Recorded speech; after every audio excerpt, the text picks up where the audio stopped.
Hello, everybody. And today, we're tearing down a Furby. And I'd highly recommend don't try, because man, these guys are very well engineered. And look, it just died. I don't know why. This guy, unfortunately, as much of a pain in the ass he is personality-wise, also seems to have some kind of problems. Sometimes he works, sometimes he doesn't. Sometimes he animates, sometimes he doesn't.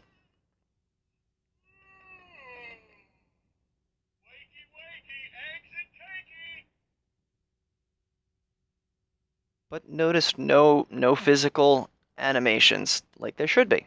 So yeah, let's just start ripping him apart. Let's get these batteries out. So the first thing you're going to encounter is this fur. Now, it's going to have all these pop tabs around an outer casing. Here's one, basically his faceplate, and the back plate. Now these two are put together extremely well, and what is necessary is an extremely sharp pair of tweezers. And what you have to do is go in with a pair of tweezers or other, I guess you could use a very strong piece of wire or a pair of eyeglass screwdrivers or precision screwdrivers. You're going to have to go in and basically pop out all of these little one-way pop tabs. Now, they are extremely flexible and they are extremely durable. I have to give kudos to Hasbro for the design on this. The engineering to this was absolutely amazing. Now, they specifically designed Furby to be put together in such a way that it was not supposed to come apart. And by that, I mean, I had to make this really huge incision, pretty much ear to ear on the Furb, unfortunately, to get the skin off. Now here's his here's the belly sensor right here, just a little bit of wire. Now once you get past the fur face plate, all right, and the main back housing, after taking off the primary ring that holds down the battery pack, so you know this is where it would sit. This gets locked onto here. This sits on like so. Well, this sits like so. Base plate sits on like so. Back plate sits on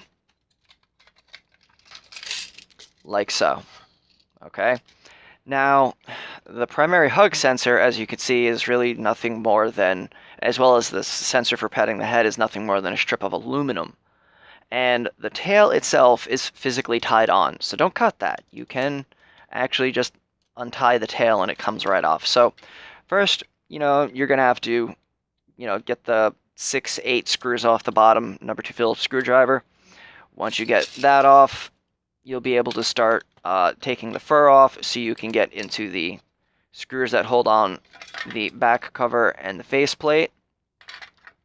But that's where the problems start to come in, because like I said, getting this fur off was a major pain in the butt. And the reason being is because the ears themselves were specifically designed so there's basically posts in here, and as the very final step, they're either press fit on and glued, or it's just another one-way latch. So, there's a little bit of wiggle room, but it seems the more I wiggle it, the more I see the plastic around here cracking. So, I mean, the easiest way out of this would be just cut this off and then just leave the pegs the way they should be. But you think that's the pain in the ass? No. The real pain in the ass is that they have these really interesting pieces of plastic that attach to where the ears are supposed to go on the Furby. I'll show you on another one that I have here. Right over here, you can see how well the fur matches up. There's almost no seam, and that's because there's a 2-layer piece of plastic, and they've literally sewn these into the fur. So unless you can get the ears off already, this is coming off with the fur. And yes, I had to squeeze the ear through pretty much. Basically, at one point, I had the ear down here, and I was trying to figure out why I can't get the the fur off, I wound up pulling one of the linchpins to pull the ear off, only to find out I still can't because this is sewn into the plastic. It's literally sewn into. It's like they got right out of stitching for leather hide. Come on. There we go. This was the major pain in the ass. So, if you don't care what your Furby's ears look like, if you care more about reskinning it, then I would recommend just kind of, from what I've seen, is it's just a small plastic post that sticks up, you know, about yay far. So if you can just, you know, maybe make an incision or peel around, I'll do an autopsy on the ears another day. But if you're worried about if you want to reskin it and look nice, you have to sacrifice the ears. If you don't care about what the fur looks like, but you want the ears to be intact, then you have to sacrifice the fur. It's one or the other. You can't have both. The ears are put in final place.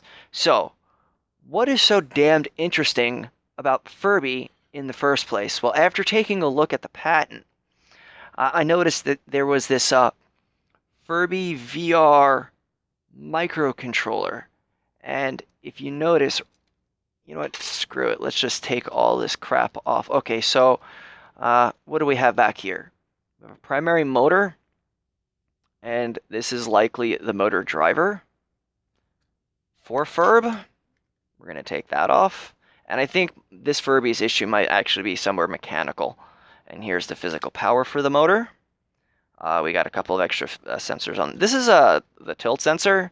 If you flick it around a little bit, you can kind of hear it's just pretty much like a spring kind of deal. You know, like a spring whisker in a can. You can feel it, you know, just bouncing around.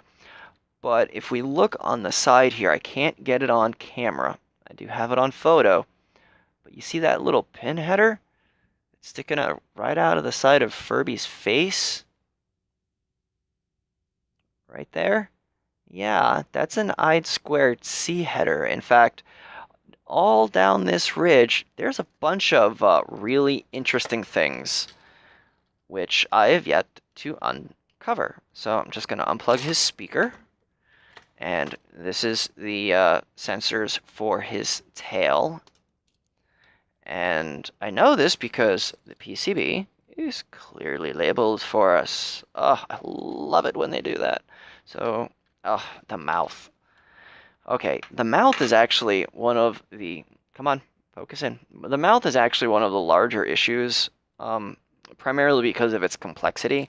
If you've never worked inside of something like this before, I would highly advise trying to stay away from this level, just because it really is a pain in the ass. But I'll show you what you got to do. Okay, first you're going to need a pair of tweezers.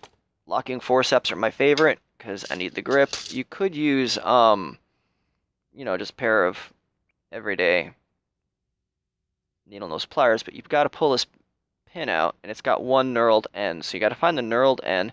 You may need a small little eyeglass screwdriver to punch that out just a little bit so you can grab it. Now, once that's out, notice how I'm holding his mouth shut. There's a reason for that. It's because the top of his mouth is spring-loaded, and that's going to want to come right off. So we're just going to take the mouth and the spring and put them in the bin of parts. And then we have the tongue, which is going to want to fall out immediately, which is also in place with the lower jaw. Come on, tongue. There you go. So now we have the upper mouth and the tongue, which will just want to fall away. We have this... Oh, let me get a nice close-in shot if I can. Now we have the lower jaw on this, basically this pink piece of plastic in mine, which is connected to the primary servo underneath. And in order to get this off, as you can see, it's just basically... Come on. Just two little, like, pinchy grips. It's not difficult at all. It'll actually just be easier for me to do it from this perspective. So I can come in with a pair of tweezers or whatever. The plastic is really flexible, so it's just one, and it's off. That was it. Now, you can take the eyelids, and, yeah, they're stuck in their down position. But you can try to take the eyelids and finagle them so they're slightly higher than usual. And then just take the whole front faceplate and try to remove it. Trying not to get in the way of the view of the camera here. But the idea here is that the circuit board itself, right, we basically have a pathway we have to follow. And you see how, damn you. Need that mutant third arm. You know, let me grab the locking. One. Come on out. Being a bastard. No, something's grabbing it and I don't know where. There we go. It's because the sensors are very sticky. It's just aluminum foil tape. And it keeps sticking to damn near everything. It's causing some real problems. So I already started trying to dig into this guy to see, oh what does our little Furb hide? Oh, and this box over here, I have no idea what it is or what it does. I think I see a leaf sensor switch in there. But if you notice, I have that don't fuck with me glue all over that set screw. Oh my god, I want to play with that so bad. But let's get him working first. Alright, let's get that unplugged. So now the only thing that we have connected are those little feedy mechanisms. Okay. How's we gonna do this? How's about I pause and we goes down to a closer framework? Yes? Yeah, we're gonna do that. We're gonna get nice and close. Ah, yes. Here we go. Now this is the backside of the Furby mainboard. What, oh what do we see behind the eyes of this nightmarish device? Well, right on the front, I see SDA and SCL right under here. You can't see that, sorry about that. Yeah, there's an SPI bus, and you can see that there's a test point right here. Clearly marked. I haven't even taken anything apart yet. I haven't taken the eyes off. So pretty sure that the eyes are going to just be two SPI LCDs.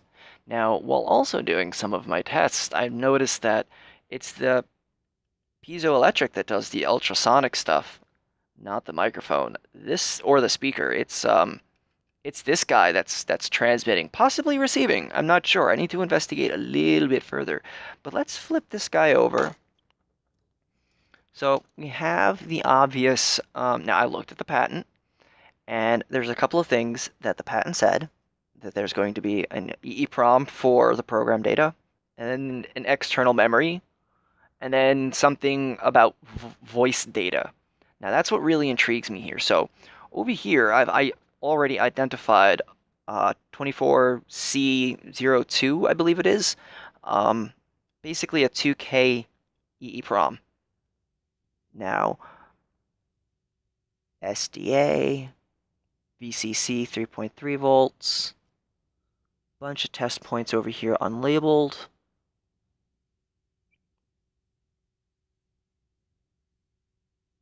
It's another 3.3 volt test point right here. I'll go to the microscope at some point. But here's my working theory. So we have this so-called Furby VR microcontroller. Okay, so over here we obviously have motor controller, we got some sensors, we got some power motor controller stuff, and we got the tilt vibe sensor. And right over here, okay, now there is some writing on the circuit board, and that clearly is telling me that's an I2C port.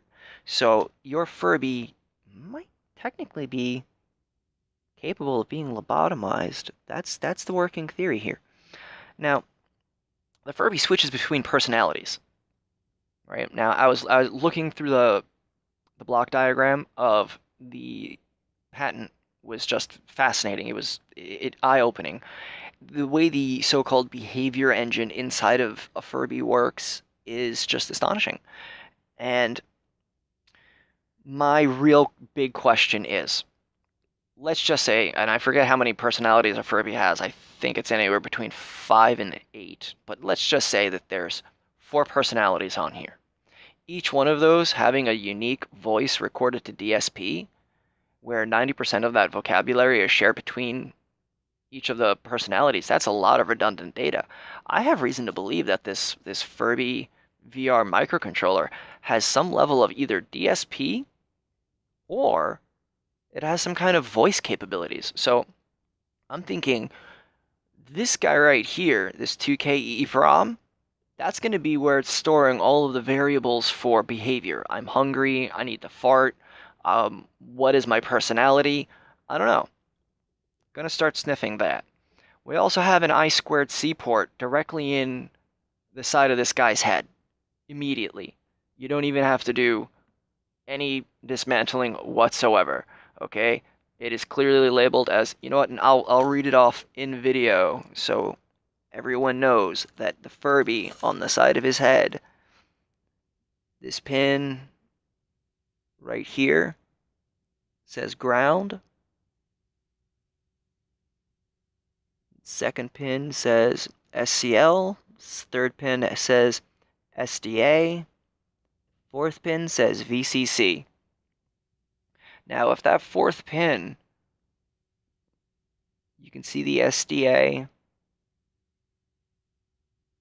So I don't know if Furby's operating in master mode or if he's operating in slave mode, but right out of the box, you can feel for in your Furby for an area which is also notched out inside of the plastic housing. Here, I'll try to grab it real quick. Pardon me. But you can see a spot directly underneath the eye socket. So when your Furby gets placed back together, and my framing is all wrong, sorry. Look at exactly where that I2C port is. It is specifically saying plug into me, do something. So we know that the eyes are SPI. We know that this port is I2C. We know that there is either an SPI or I2C 2K EEPROM just allegedly holding our, environmental variables. How many times have my tail been pulled? Am I angry, hungry, whatever? We have a mask ROM for the program data. I would assume would be the bigger chip. And then we have something else. And the lack of number of pins on it makes me think it's either going to be some sort of I2C, SPI. I'm wondering, can we dump these two